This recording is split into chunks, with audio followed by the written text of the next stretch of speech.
What's up, guys? Welcome back to another video on my channel. My name is Josh Fan of ShowMeFootball.com and ArrowheadAddict.com, and I am super excited to be joined once again by Michael Darcy of KC Sports Report.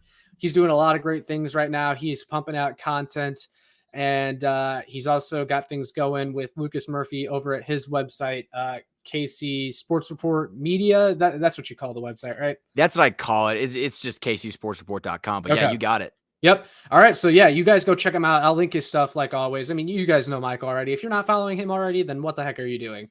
But anyway, I wanted to talk to everybody about some draft stuff today since draft talk is starting to ramp up. The draft is later this month. We are finally in the month of April. But Michael, what I want to talk to you about firstly is some rumors that the Chiefs could potentially trade up in the first round of the NFL draft. Now, I have kind of been against this from the beginning when people started talking about it. Like, as soon as we made that Tyreek Hill trade, it kind of seemed like people were floating around the idea of maybe trading up in the first round. And I don't love that because I feel like we're going to be giving up a lot of assets to fill just one need, when the reason I feel like we made this trade is so we can patch a bunch of holes with those high picks. That said, though, if there's a player the Chiefs really like or just an elite level blue chip prospect falls and they feel like they got to take them, okay, maybe, I don't know. But there's been a lot of talk about the Chiefs trading up in the first round. And Michael, I'm going to get your thoughts. Do you think it's likely the Chiefs trade up in the first round? And what are your opinions on it if they do? It's interesting because there's two ways you could look at it. Now, trading up would ensure the Chiefs likely get the player that they want, which I'm all in favor for. But the question is, are they going to try to trade up into the top 10? Or are they going to try to trade up to, like, I don't know, like the top 20, like 18, 19, or 20, or something along the lines of that? The resources that you would have to give up to get to the pick 20 would be vastly different than what you trade to get inside the top 10 or even the top 5. The question that I have for the Chiefs and Chiefs Kingdom is, if you are going to trade up, you better have that guy. And I don't know who that guy is, because I feel like if you're going to trade up, you almost need to justify the decision to trade up by selecting a high quality edge rusher. And I think that, all the main guys like the Aiden Hutchinsons and Kayvon Thibodeau, which maybe he falls, I would love that. I think they're probably going to be gone by the time the Chiefs pick, even if they trade up. So are they trying to take like a Jamison Williams at 18 overall or something like that? And even then, he's getting projected to go much sooner than he actually was. So, I'm not really sure how I feel about it. It's really going to come down to how much they have to give up. I think I am completely out of trading within the top 10. That just, to me, doesn't seem like a good idea. The risk versus reward just doesn't seem there. But if they want to trade up to like pick 20 to get that guy, that would cost you maybe a second or a third. I don't think that you would have to give up both of your first to trade up like 10 spots. Oh, yeah, definitely. The interesting thing is I've seen a lot of reports from people like Matt Miller and some other just draft analysts or people in the media talk about how early some of these wide receivers may go. And the more reports I see about these wide receivers going earlier than everyone thinks, the more I feel like the Chiefs are going to trade up to get a wide receiver they like.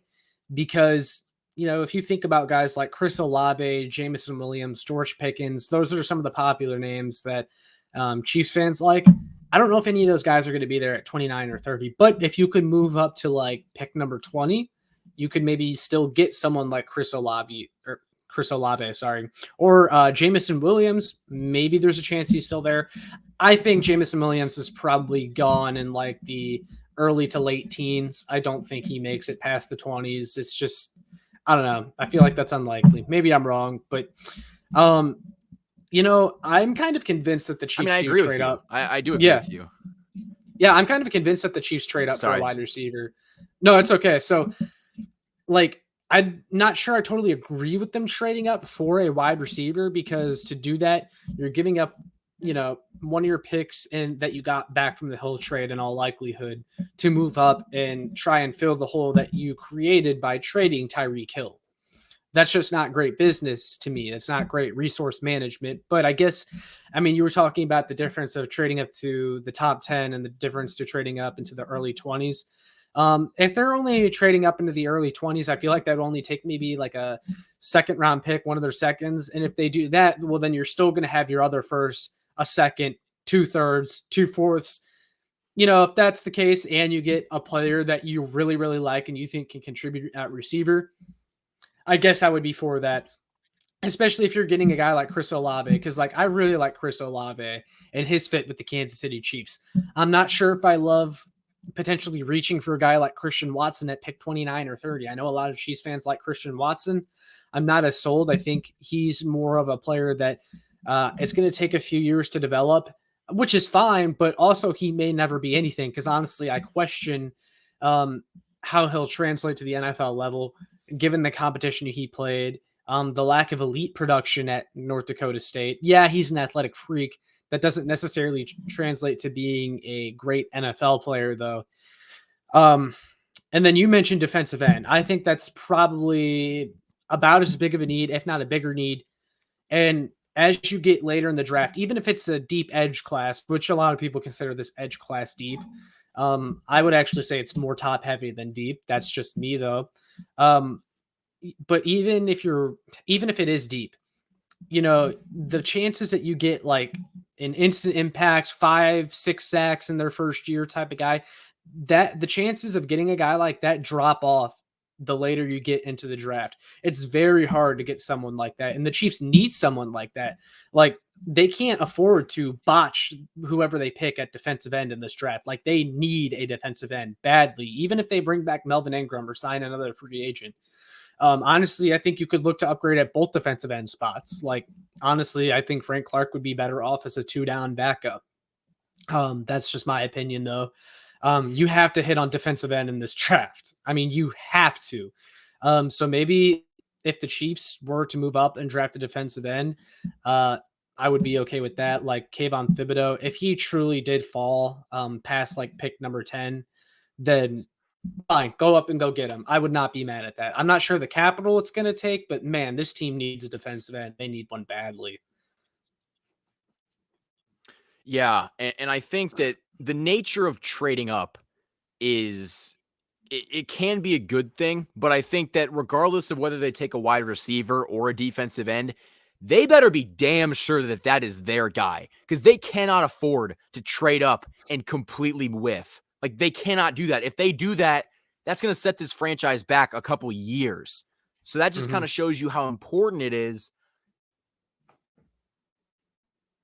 And I agree with your point. I don't think this defensive end class is deep. I think it is top heavy. I just don't think that you're going to get a guy that's super productive in round 3. I think that you can get some guys in the first round that can be productive. Some might fall to the second round. But when you really think about it, you don't draft edge rushers in the 3rd round and then they come out and be the success story. Maybe I'm wrong. Obviously, there's the exceptions and the anomalies to that rule. But most of the time, that doesn't happen. You got to get somebody with a high pedigree or at least someone that is a really good prospect. And if they're going to trade up to get that guy, I don't really have a problem with it, but they got to be really sure that that is their guy. And they got to commit to it. They can't just half-ass it and say, we're going to trade up, give this guy the opportunity to play, but we're also going to play Frank Clark more than him. Like they can't do that. Mm-hmm.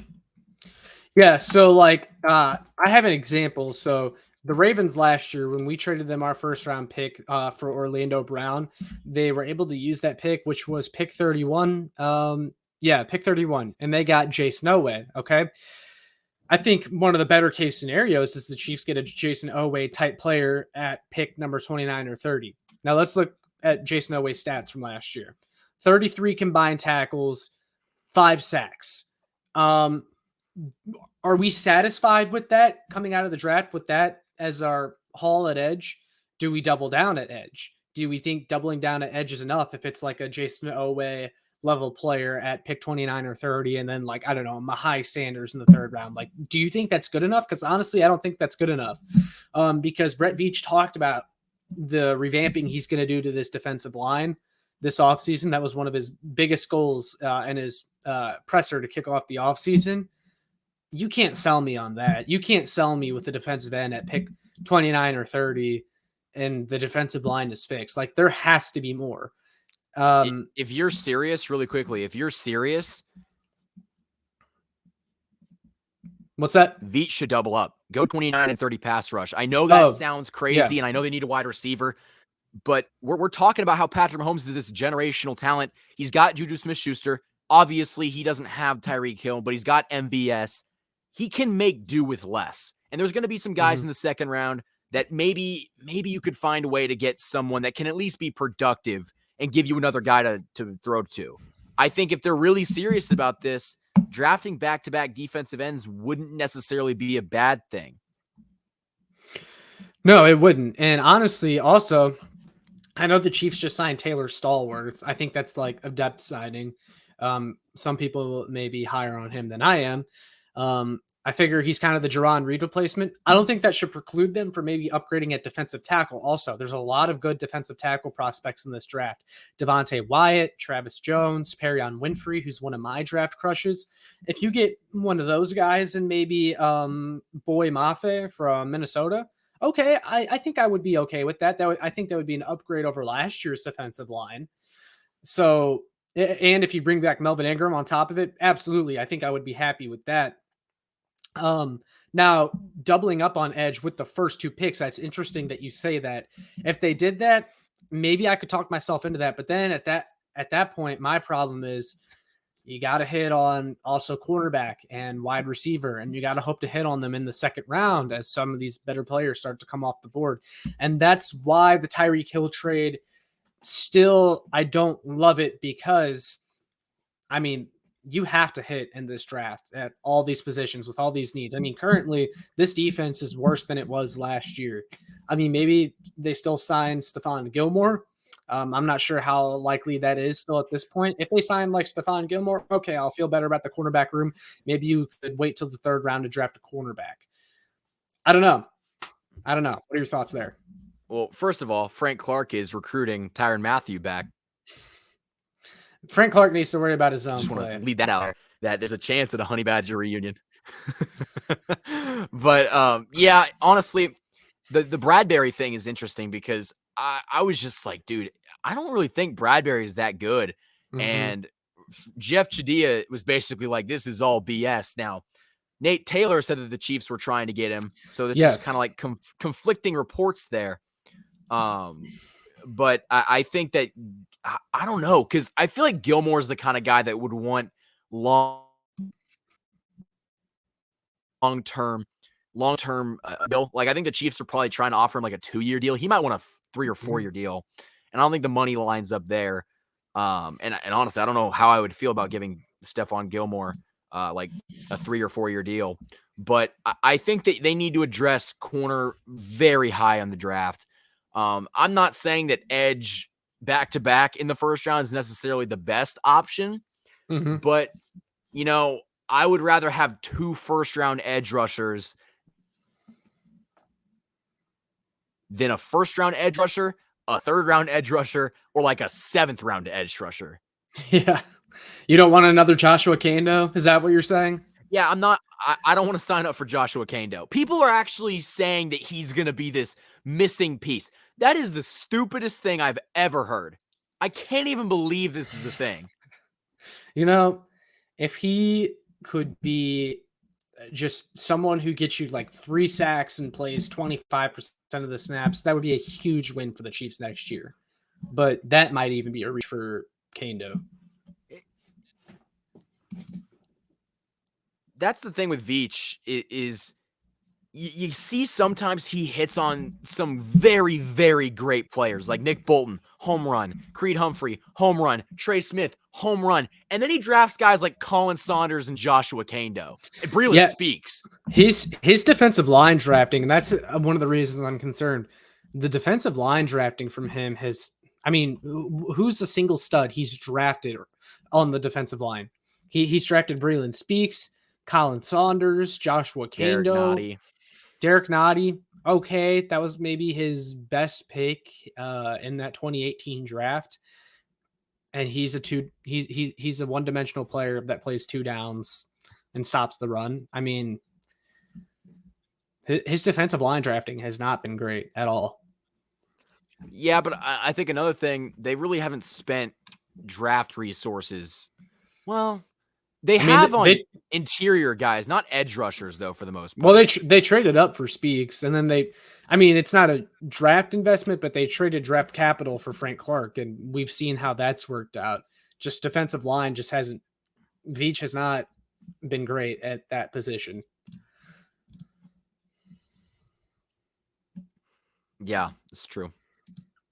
But man, I don't know. That's why it's tough.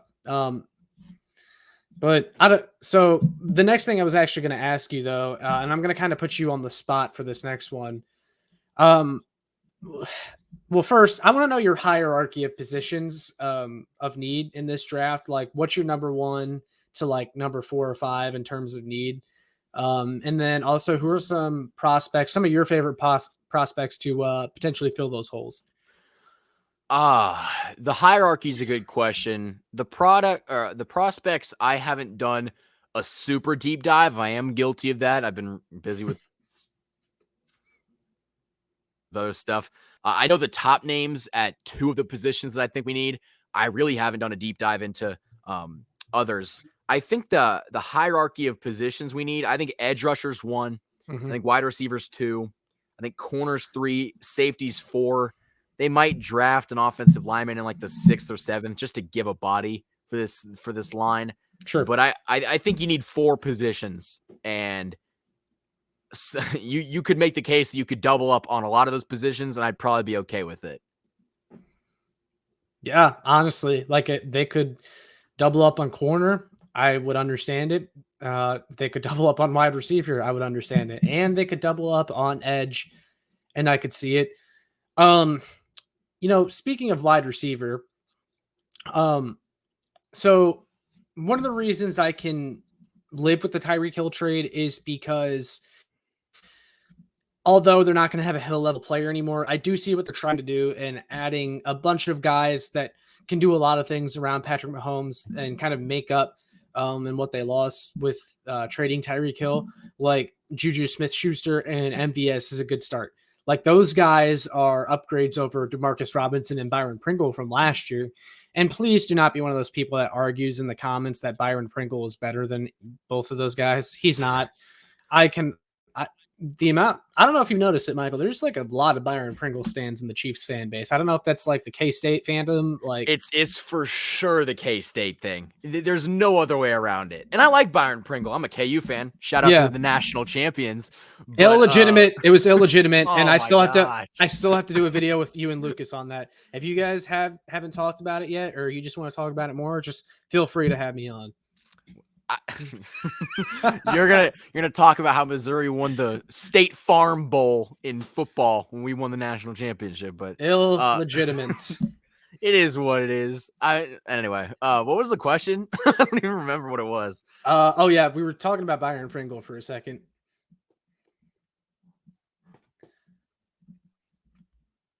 Oh, the Byron Pringle thing.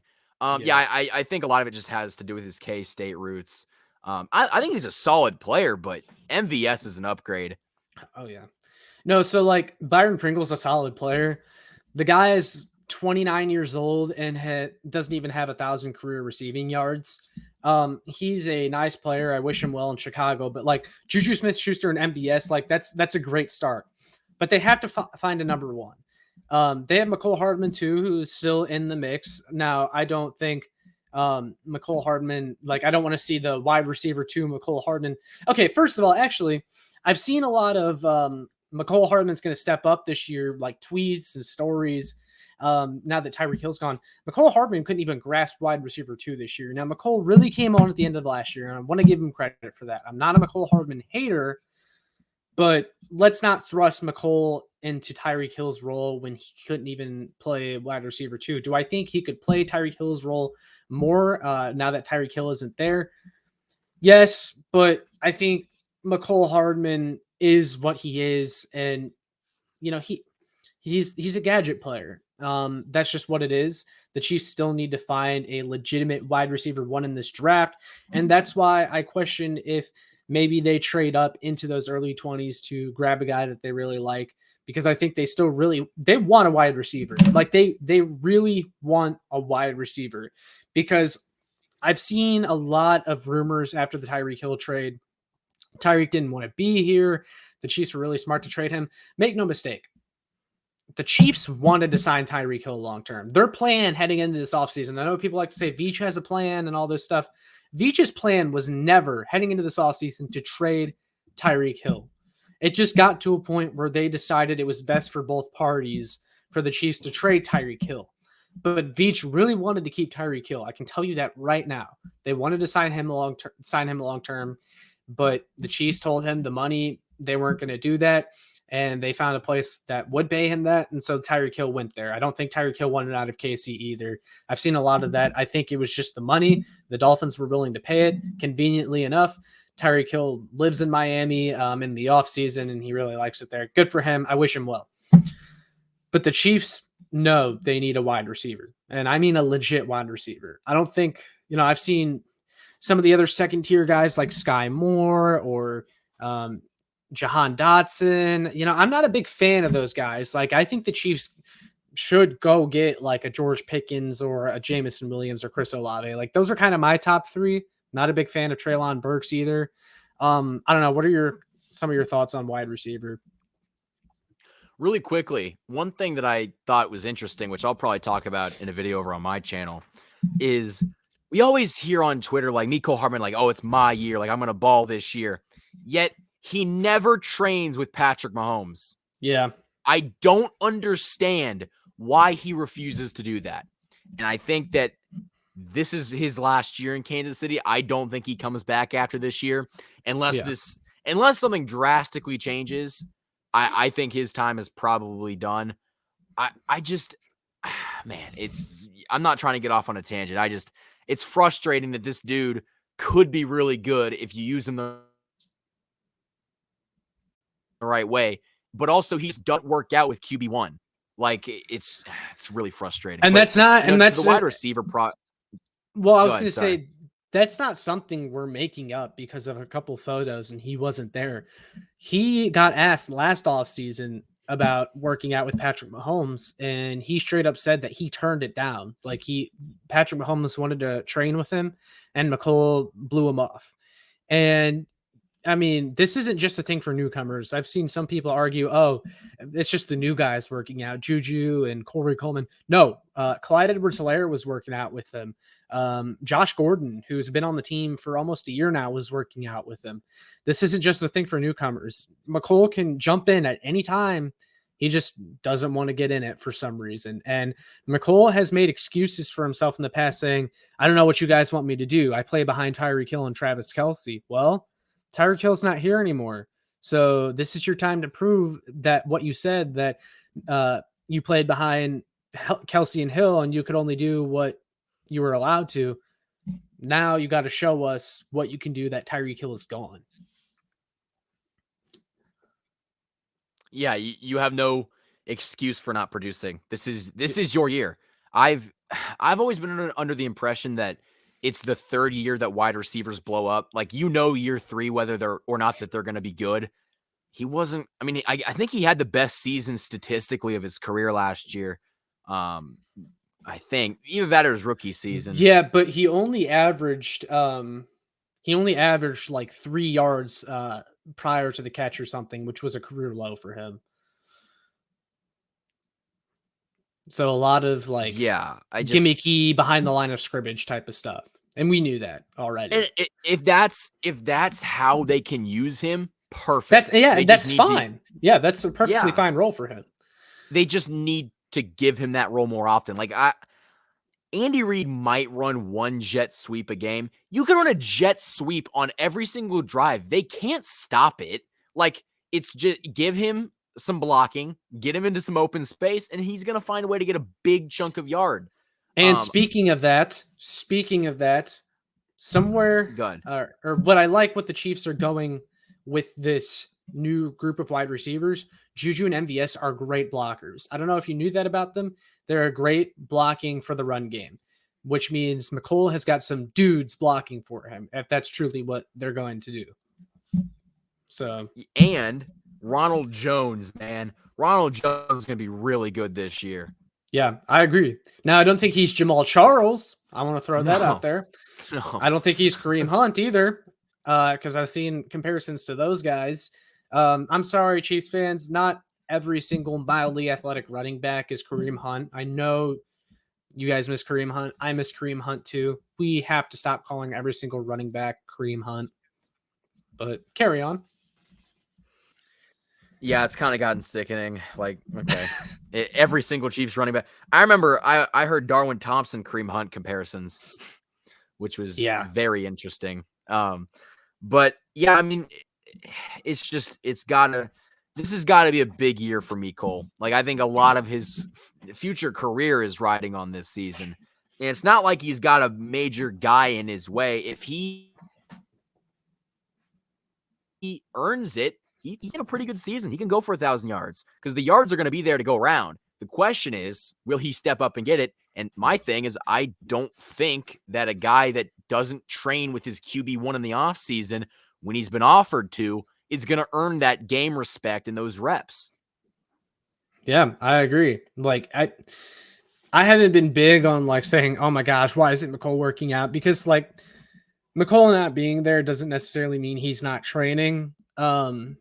But we've seen it enough times now. We have quotes from McCole saying that he turned down working with Mahomes. It's not just hearsay. Like, he's not willing to put in the work with Patrick Mahomes.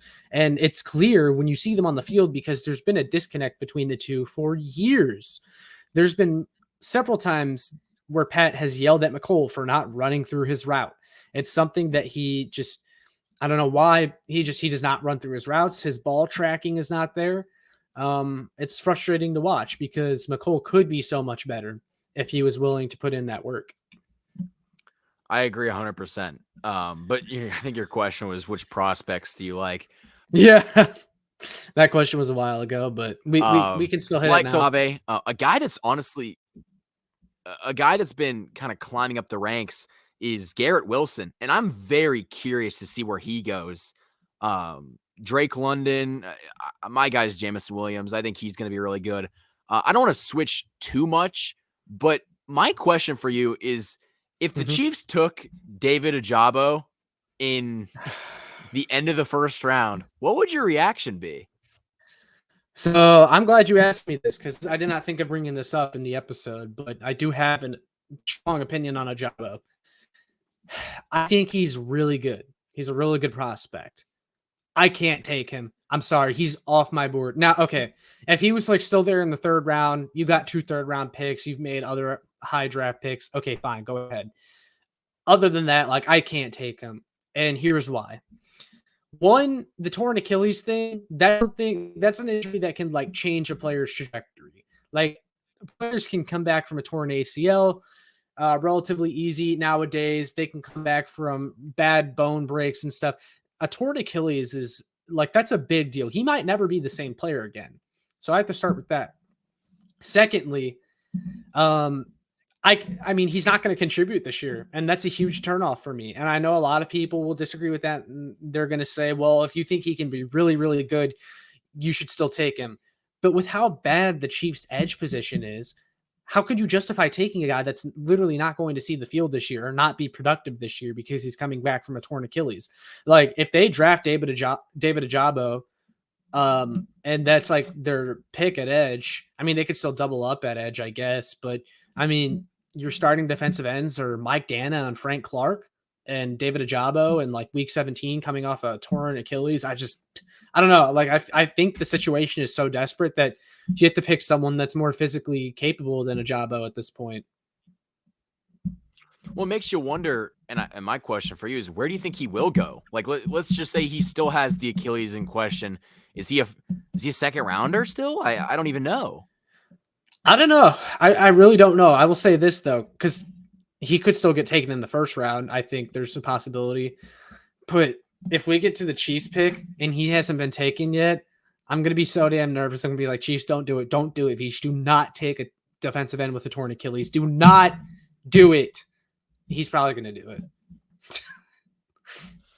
I mean, it's a gamble. It's a big gamble. It is. But that's the kind of gamble that if it does hit, I'm seeing like I think I've heard like they've compared him to like Levante David and like the Bucks linebackers. So I don't know. It'd be interesting. It would be really interesting, but it's a big risk.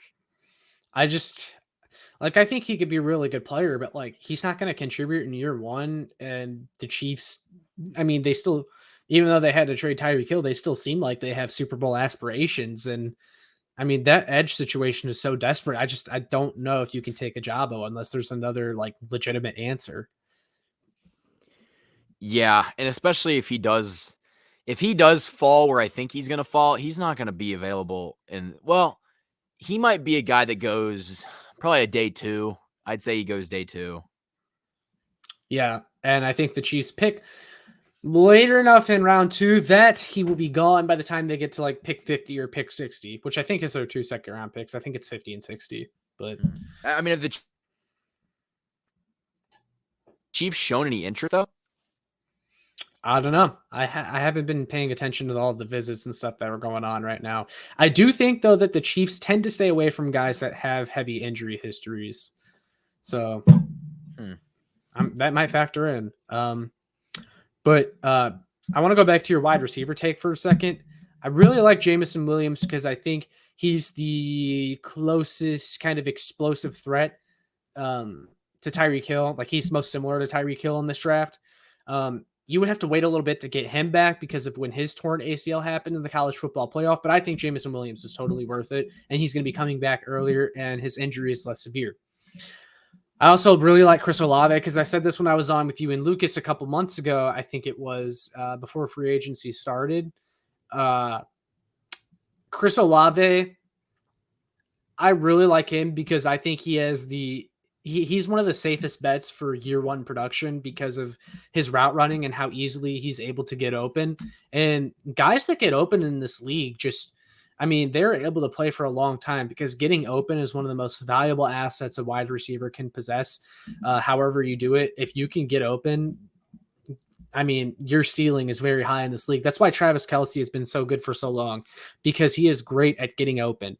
Same thing with Golden Tate. Like Golden Tate was able to play for so long because that dude just gets open.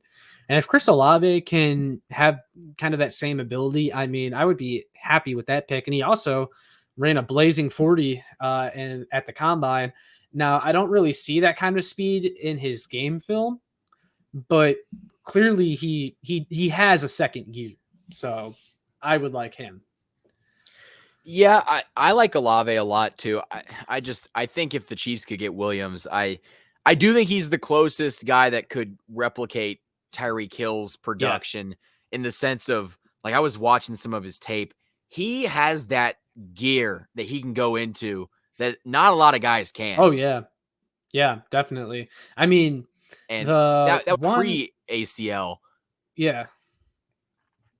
The one against Georgia was insane. No, I was going to chip in on the ability to outrun the defense. That one against Georgia where he didn't even really have the angle, but still outran everybody. That was insane. He's so explosive. And, Carrington Harrison, who I know you're a big fan of, he's very good at what he does. Mm-hmm. He was talking about how in this NFL, you need playmakers, and the Chiefs got rid of one of their playmakers in Tyreek Hill. I think Jamison Williams is a playmaker. He's a guy that if you got him, he's going to make some big time plays for you, and they're hard to come by in this league. Yeah, it's a playmaker league is what he always said, and he was very strong on that because of like the two teams we saw make the Super Bowl. They both had weapons for days, and that's one of the biggest reasons I think both of those teams made it. And that was one of the biggest reasons we were able to go on our big Super Bowl run was because we had weapons on weapons. We had Sammy Watkins, Mecole Hardman, Tyreek Hill, Travis Kelce, Damian Williams, all these guys. And we've slowly started to see that plethora of weapons drop off. And I'll ask you, would you rather have Tyreek Hill, Juju Smith-Schuster, well, who do we still have on roster? I guess if they didn't trade Tyreek Hill, I assume they would still have kept, like, I don't know, Byron Pringle or something like that. Would you rather have that, or basically what they had last year, but with Juju instead? Or would you have a first round wide receiver draft pick, MVS, Juju Smith-Schuster, and like Laviska Shenault? How would you feel about that? I mean, I would rather have Tyreek Hill. I think Tyreek Hill is the guy that changes so many things. I mean, I look back at that play in the divisional round where he caught that screen pass and he just cut up field and he was behind everyone, and then he just blew by him, gave the peace sign to a guy that he was behind or that was in front of him. Like, that's the kind of stuff that like only Tyreek Hill could do. Now, I will say, I think obviously in a perfect world, if we didn't really think about the money or the contracts involved, Tyreek Hill is the guy I want on my team. But I will say that with all of the new additions and the Chiefs are probably going to get another wide receiver in the draft, the MVS, Juju Smith-Schuster, Mecole, like they might have a deeper wide receiver core, but maybe not an overall better one because you are losing a guy in Tyreek Hill. But I think that, that is one thing to be optimistic about. They did get better at wide receiver 3. They did get better at wide receiver 2. It's just they lost their number 1. So they'll be deeper, but they'll also be missing their go-to guy. And, I'm actually happy they'll be getting deeper at wide receiver, even though I agree with you. I'd probably rather have Tyreek Hill in that group that they would have had going into this year, assuming they assigned Tyreek Hill to an extension. But something that the Chiefs have had that I wasn't sure was going to last too much longer was their ability to stay healthy. They relied so much on Kelsey and Hill that if one of those guys went down, like the offense wasn't going to be the same. Like there was just no way. But like next year, if MVS were to go down, if they still have a couple new wide receiver guys, sorry, I kind of said that weird. What I was trying to say is like, okay, if they draft a wide receiver high and maybe heck, even take another one later in the draft or trade one of their picks for a veteran like Shenault, I said earlier. It doesn't have to be Shenault, but I'm just throwing a name out there. You could get away with still having Laviska Shenault, Mecole Hardman, Juju Smith-Schuster, and Garrett Wilson. Like that's a very viable group. But last year or like next year was next year it would be Tyreek Hill. Before the Tyreek Hill, it would have been Tyreek, Juju, and Kelsey. If Hill goes down, I mean, you're looking at a very weak group. You really are. And a guy that I'm going to bring up right now, because I saw this on Pat McAfee's show, Terrell Owens wants to make a comeback. And really quickly, I cannot believe that it is 2022, and we're talking about Terrell Owens filling a spot on the Chiefs roster. That's not going to happen. There's a better chance you line me up at fullback and throw me in a big-time game than us bringing Terrell Owens back. Would you rather have him or Josh Gordon? He's 48 years old. Because that was what he was arguing on Pat McAfee. He said, look what happened when the Chiefs brought in Josh Gordon and his lack of production. He said, I could be better than Josh Gordon. And honestly, the bar of being better than Josh Gordon, what he was last year, it's not very high. Give Terrell Owens a shot. You're a Terrell Owens guy? You want to see him? I kind of want to see him, not because I think he'd do well, but I want to see what the hell would happen if they actually brought in a 48-year-old receiver. I mean, for shits and giggles, I guess it'd be interesting. People would want to come see it, but I feel like he takes one hit from a free safety and he's bedridden. He's done. like one big time hit and his life might end. Not just his career, his life might end. I will say that dude can still run. I don't know if you remember Tyreek Hill did a race with some of the other best wide receivers in the NFL at one point or another. Terrell Owens was there. There was a couple other guys there. I forget who though. Terrell Owens was like almost step for step with Tyreek Hill. Like that dude can still run. I don't know about everything else though. I don't know how his body would hold up taking a hit, like you said. But I mean, Bring him in. Just I want to see what would happen. As a I mean, camp body, sure. yeah. I mean, dude, that'd be wild. We'd get laughed at for sure. I don't think that we would have the most supporting cast of guys in the media, but it would be a story. It'd be a story for sure. That'd be like bringing Oh Tim yeah. Tebow on steroids in. Yeah. Or bringing in Colin Kaepernick. Yeah, but We've been named as a we've been named as a potential landing spot. How would you feel? That's what I wanted to talk about. Like, political views aside, I don't give a shit about what he believes. That might sound bad, but let's just look at what he is as a football player. He got benched for Blaine Gabbert years ago. Yeah. Years ago. He's 34 years old and hasn't played a professional football game in like over 5 years. I'm sorry. I don't want that individual on my team. And especially because I don't really want Chad Henne on this team. I think Chad Henne's kind of getting to that point where he's like aging out of the backup spot. He's like 36 years old. Yeah. I want to see the Chiefs go younger at that position and not older. Well, couple comments. One, so the Chiefs like keep bringing in these developmental guys like Shane Buechele. They held on to very tightly. I think he's a guy they want to develop, but what's the point of having one of those guys if you never let them take over at backup QB? Like, how many more years are they just going to keep around Chad Henne? Because I agree with you. Like, Chad Henne was a good veteran presence for Mahomes when he was coming up in this league. Mahomes doesn't need a veteran presence anymore. He's Patrick Mahomes. I would be a fan of bringing up someone that has more upside, kind of like the Patriots did with Jacoby Brissett and Jimmy Garoppolo, and they were able to flip those guys for assets later on. Yeah. That's something I would like to see the Chiefs and Andy Reid do. Now, as far as Colin Kaepernick, I don't really care for what happens with him. Some people might get mad at me for saying this, but honestly, like, I don't think that he wants to play football legitimately. I think he knows he's not going to get signed by a team. And look, also something people haven't talked about, he's like begging to be let back in the league now, even though he said NFL players were slaves a few months ago. Yeah, not a good look, Colin. Not a good look. So I don't know. But so like the thing with Colin Kaepernick is his brand and his, activist profile that he has developed since being out of the league. He has a big following and he makes a lot of money too.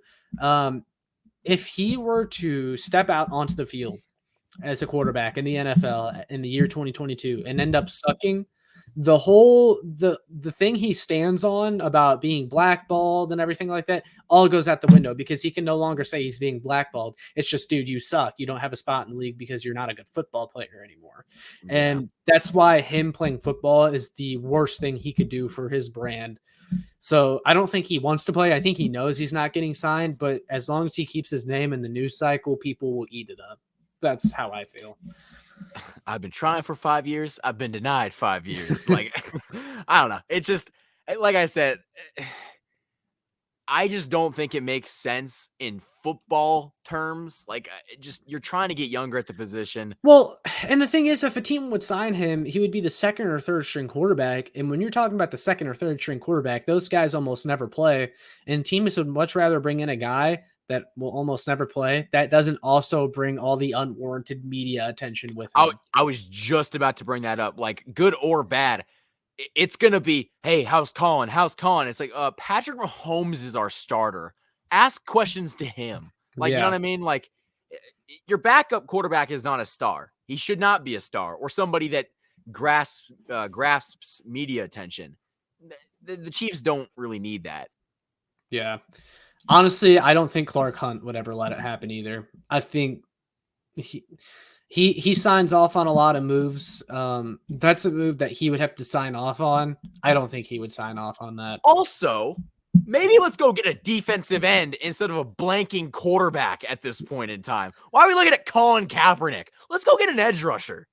Yeah, there's still some free agents out there too. I think we'll talk about that real quick, and then I'll go ahead and wrap up the episode. Obviously, the Chiefs are going to address defensive end in the draft.